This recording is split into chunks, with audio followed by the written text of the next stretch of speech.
Welcome back to The Truth is Viral. I'm your host, Bob Powell, and it's a bit nippy up here. It's like 9 degrees in the Great White North. You know, we live right here on the 45th parallel, halfway between the equator and the North Pole, and it's chilly.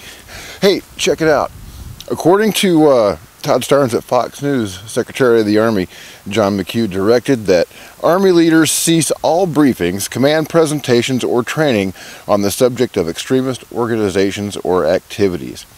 Apparently, after a series of briefings that had identified Catholics and evangelical Christians as possible terror threats, there was a bit of a backlash.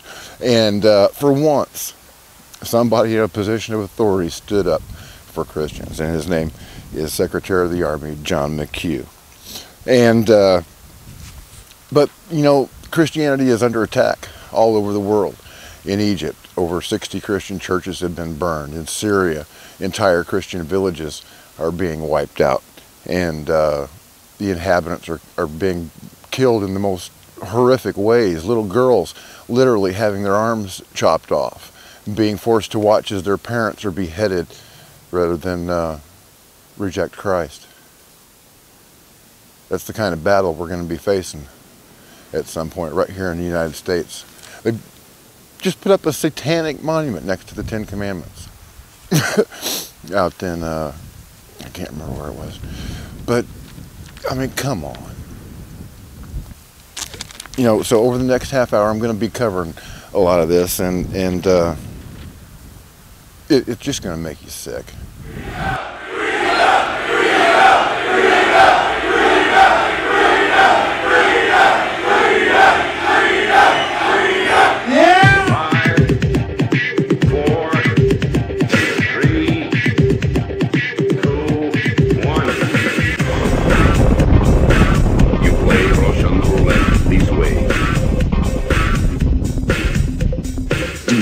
Places you don't talk about at parties. You want me on that wall. You need me on that wall. Keep this frequency clear. And now it's conspiracy. See, they've made that something that should not be even entertained for a minute. That powerful people might get together and have a plan. Doesn't happen. You're a kook. You're a conspiracy buff. You're watching The Truth is Viral, the only news program on the internet trusted to deliver the truth since 2008. And now, here's your host, Mr. Bobby Powell. We've got a really exciting show for you tonight. You know, God has always, been there for me. Always stepped in when I needed Him most. And this is no exception. Because what happened was last week, after I released the episode that talked about how my wife had been denied her Medicaid, we got a phone call from somebody that works with the Michigan Department of Human Services. And this woman, I'll tell you, she told me a story, and I'll give you a little brief hint of it right now. We'll get to her interview in just a minute. But what she told me, basically, in a nutshell, was that employees at the Michigan Department of Social Services play this game. And this game consists of them getting brownie points when they deny people benefits to which they would otherwise be entitled. And these brownie points can be redeemed later for pay raises and promotions. How about that for sick? They're playing with people's lives. I mean, literally playing a game with people's lives, trading benefits that people depend on to live for brownie points. Bunch of sick bastards. But first, I want to thank a man that I really look up to. His name is Steve Quayle, and he does a lot of the same thing that I do, only he's much more religious. And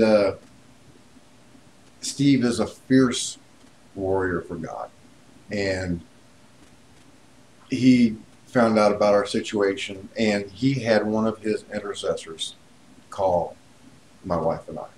And she spent 20 minutes on the phone with us. Well, Steve prayed with us first, and then he had one of his intercessors call us, and that sweet lady, Romy, prayed with us for over 20 minutes, and it was the most awesome 20 minutes. She just absolutely bound the devil, and my wife is going to be fine. I know it.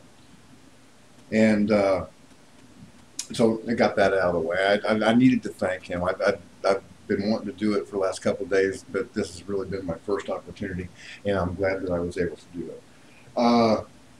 So first, what we're going to look at tonight is the attack on Christianity that is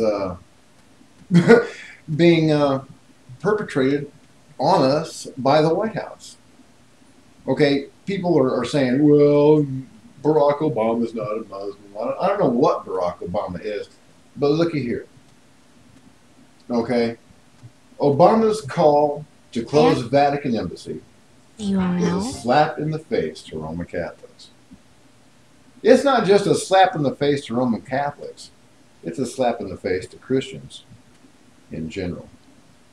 And it doesn't stop there. Lawsuit. This comes from Todd Starnes at Fox News. Chaplains banned from saying Jesus when they pray.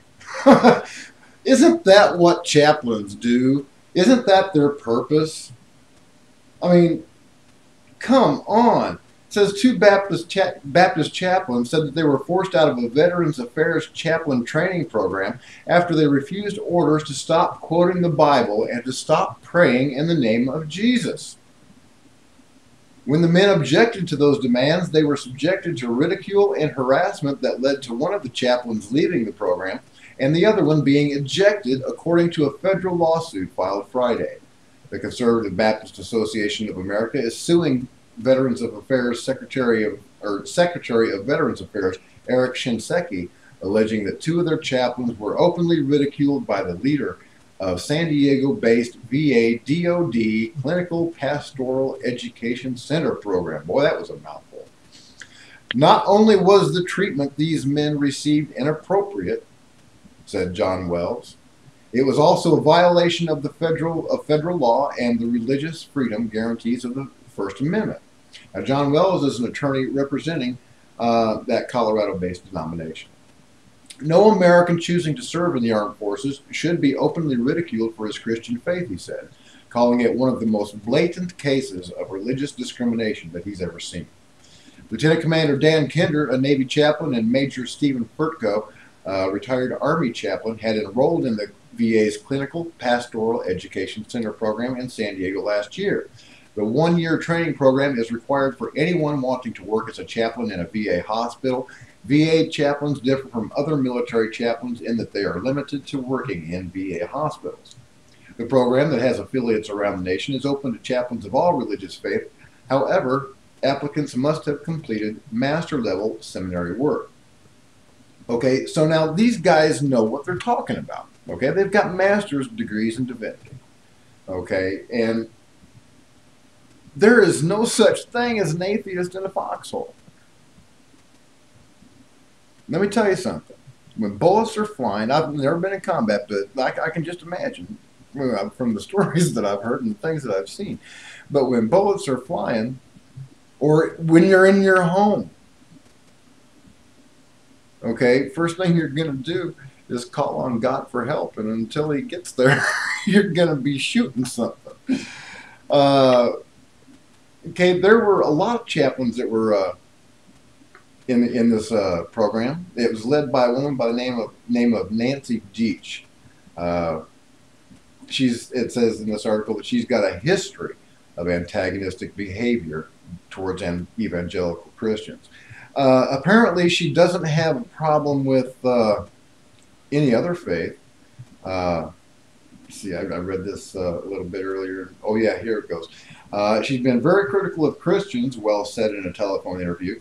Instead of teaching anything dealing with faith issues, she's dealing with a holistic, humanistic approach. It's the idea that the Spirit comes from within. Yeah. I got news for this woman. When men are on the battlefield dying, and they're calling out for God, they're not calling out for an oak tree. They're not calling out for herbs and berries. They're calling out the name of Jesus Christ. They're saying, Lord, help me. And they want somebody there who represents their God. Now, up until now, chaplains have been multi-faith. Okay, it doesn't matter whether you're a Muslim, a Jew, or a Christian, because basically all three of those faiths claim the God of Abraham as their founding deity. So, what's the problem with this, with Christianity? And it doesn't stop there.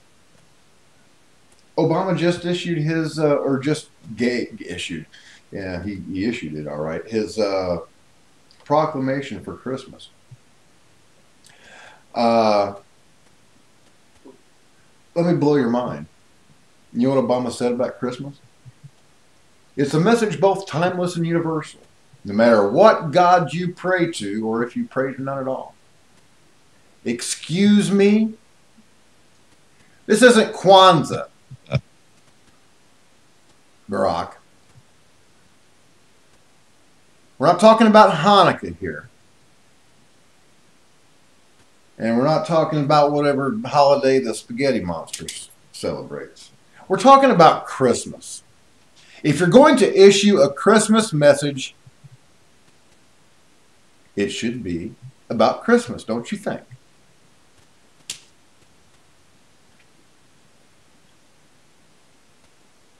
I wouldn't subject you to listening to Barack Obama speak, so I'll say it.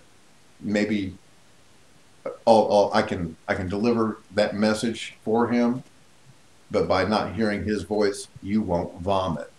I try to keep projectile vomiting to a minimum on this show. And this is what Barack Obama said. This is from a White House transcript of the president's remarks. For 91 years, the National Christmas Tree has stood as a beacon of light and a promise during the holiday season. During times of peace and prosperity, challenge and change, Americans have gathered around our national tree to kick off the holiday season and give thanks for everything that makes this time of year so magical, spending time with friends and family and spreading tidings of peace and goodwill here at home and around the world. And this year, we give a special measure of gratitude for Nelson Mandela, a man who championed that generosity of spirit. Applause, applause, applause. In his life, he blessed us with tremendous grace and unbelievable courage, and we are all privileged to live in a world touched by his goodness. Really? I grew up. The first news I remember seeing came out of South Africa. I think one of the first people I ever saw die was a man that had a gasoline-soaked tire wrapped around his neck and his upper shoulders, lit on fire, and that's how he was killed. Let's take a quick wiki search on the word necklacing. And it says, necklacing is the practice of summary execution and torture carried out by forcing a rubber tire filled with petrol around a victim's chest and arms, setting it on fire.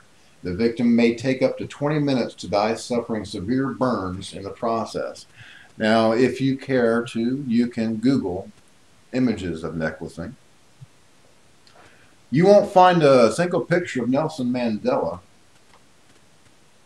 though, because I have been over the internet the last couple of days since he died, and almost all reference to his activities before he got out of jail has been scrubbed. If you didn't live that part of history, you won't remember that Nelson Mandela was the leader of the African National Congress.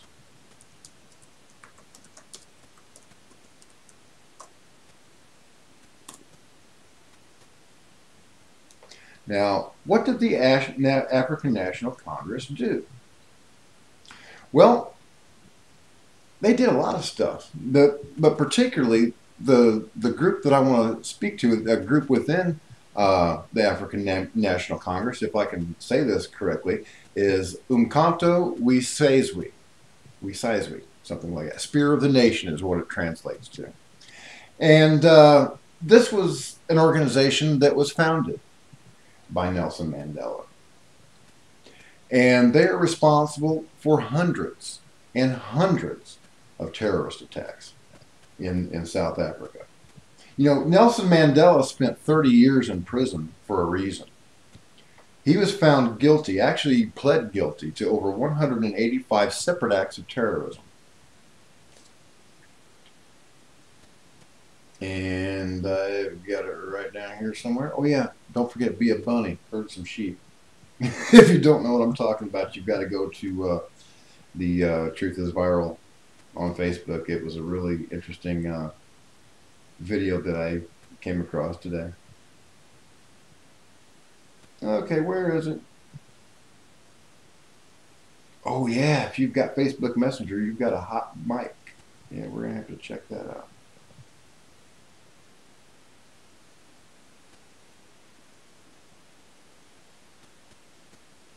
Okay, I can't find it, and I'm not going to bore you with dead air.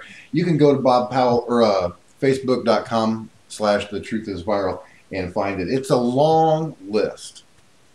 I mean, it's a long list. 185 separate terrorist attacks. We're talking about places like movie theaters, bars, discotheques, places where innocent civilians were. That is why Nelson Mandela went to prison for 30 years. And while he was in prison, he was offered amnesty twice. Once by the last white president of South Africa, P.W. Botha. The only condition for his unconditional release, well, there was one condition, and that was that he renounced violence. That's something Nelson Mandela never did. Up until 2008, when Barack Obama took office, Nelson Mandela was still on the State Department's list of terrorists. He was on the terrorist watch list. Up until 2006, even Amnesty International did not recognize Nelson Mandela as a prisoner of conscience.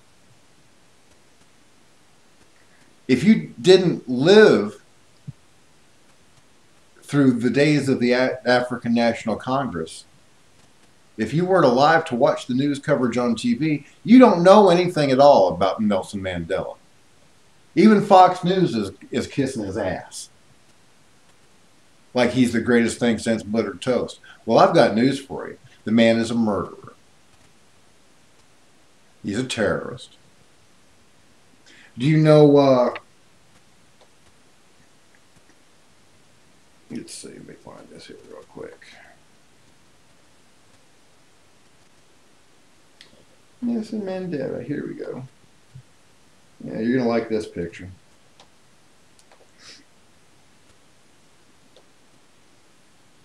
Oh yeah, there's Nelson Mandela. Check him out. Don't you just love that communist flag? Oh yeah.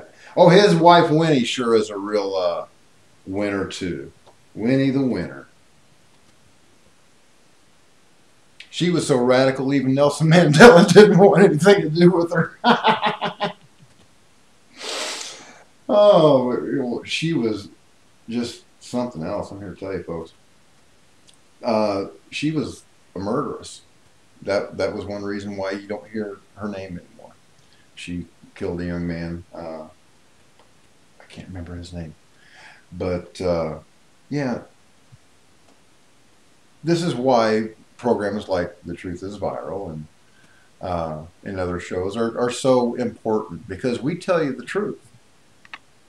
The news that you're not getting from the mainstream media. Because if you were to watch only mainstream media coverage of Nelson Mandela, you wouldn't know that Margaret Thatcher called him a terrorist.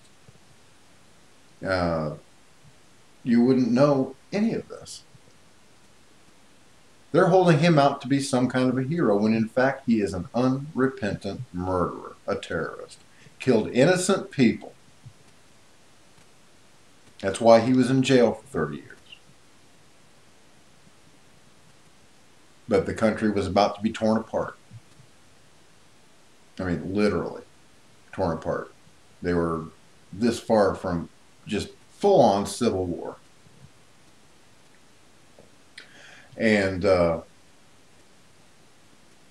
Nelson Mandela was released, and wasn't very long after that he became the president of South Africa. And here's the genius of what he did. He organized what they called the Truth and Reconciliation Committee, where people, black and white, would come forward and confess their crimes and get off scot-free. Well, and obviously, you know, there were atrocities committed on both sides of the South African conflict. So, you know, that turned out to be a really good deal, especially for Nelson Mandela. Because now he could become the president of South Africa, and nobody's ever going to come back on him with charges of murder, terrorism, or anything else. So yeah, if you think that Nelson Mandela is a good guy, then you got another thing coming. But I kind of digressed there into something else, because we were talking about Obama and Christmas. Now, you know that Barack Obama wants everybody to think that he's a Muslim, right? He's not. He's Luciferian. But he wants people to think that. Now, in Islam, there is nothing dirtier than a dog. Okay? Well, what do you think the White House Christmas card looks like? It looks like that. It's a picture of the first dog, Bo the first dog, sitting in front of a fireplace. There's not a Christmas tree to be found. There are no pictures of Jesus. Let's put a dog in front of the fireplace. A Muslim sees this Christmas card. Instead of the baby Jesus, they see a dog, and they know exactly what Barack Obama is saying. He's pissing on Christmas.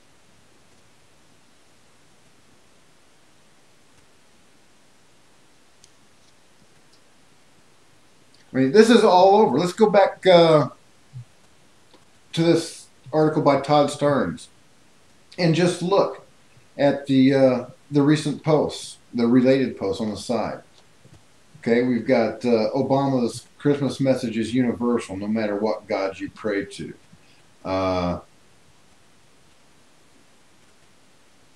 Georgia school confiscates Christmas cards. There were a couple of others there earlier. I guess they got bumped out of the recent post part.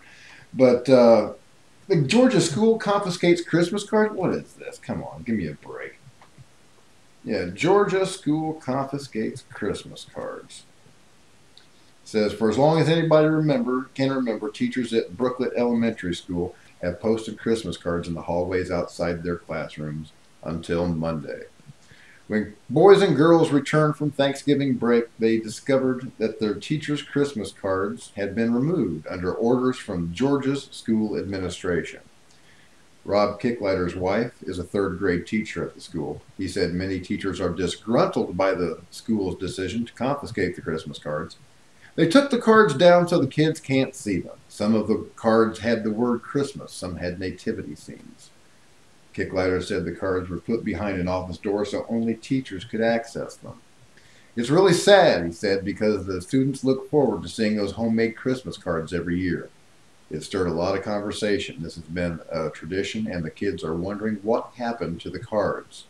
The Christmas card censorship comes as the Bullock Bureau of Education cracks down on religious expression in their schools. Teachers have been ordered to remove any religious icons or items from their classrooms, ranging from Bibles to Christian music. Teachers have also been instructed to avoid student-led prayers at all costs. Should they be in a room where students are praying, teachers have been ordered to turn their backs on the students. It's an attack on Christianity, Kicklighter said. It seems every time we turn around, someone is offended. Hundreds of outraged residents have joined a Facebook page to protest the crackdown, and many are vowing to attend a school board meeting on Thursday to let school officials have a piece of their mind. Let me tell you something about the guarantee of separation of church and state. That does not guarantee you that you won't be offended. It only guarantees that there will not be a state religion like they've got in England, the Church of England. Okay, nobody's forcing you to pray.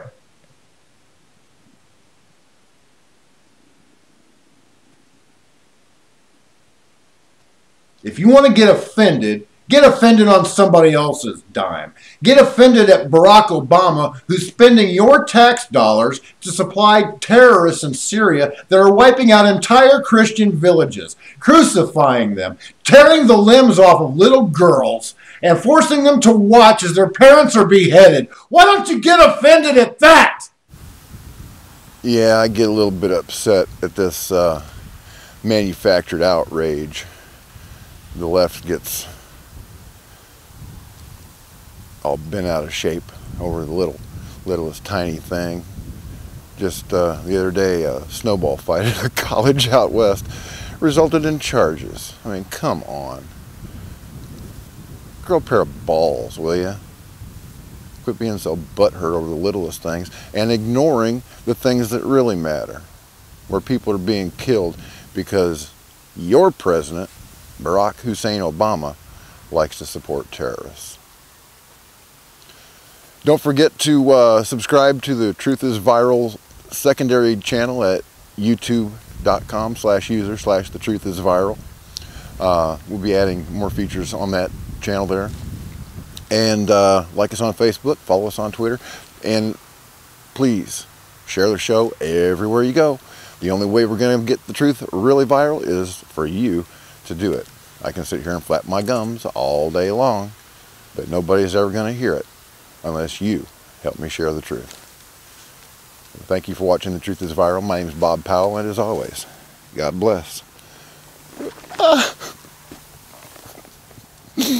Semper Fi and hoorah. I almost had a blooper there. It was kind of slippery. This magnificent desolation. Just check this out.